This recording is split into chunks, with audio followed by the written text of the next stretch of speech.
পহেলা বৈশাখ বছরের প্রথম দিন, আর প্রথম দিন থেকেই পুয়াবাগান পঞ্চবটী হরিমন্দির প্রাঙ্গণেই শুরু হয়ে গেল অখণ্ড রাধা নাম সংকীর্তন। এই রাধা নাম সংকীর্তন চলবে 9 দিন ব্যাপী।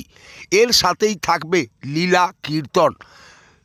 রাধাকৃষ্ণের জীবন কাহিনী নিয়েই বিভিন্ন কীর্তন দলের সদস্যরাই লীলা কীর্তন পরিবেশন করবেন এই 9 দিন ধরেই।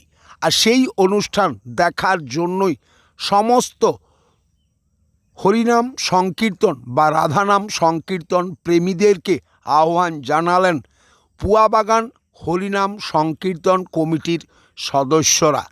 এর সাথে থাকবে নানান সাংস্কৃতিক অনুষ্ঠান।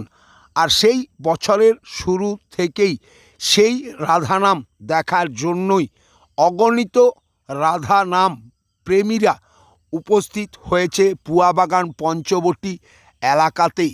সেই রকমই ছবি ধরা পড়ল বাঁকুড়া এক্সপ্রেস টিভির ক্যামেরাতে। এই অনুষ্ঠান চলবে 9 দিন ব্যাপী এবং সকল ভক্তদেরকেই আসার জন্যই অনুরোধ জানিয়েছেন পুয়াবাগান পঞ্চবটী হরিনাম বা রাধানাম সংকীর্তন কমিটির সদস্যরা।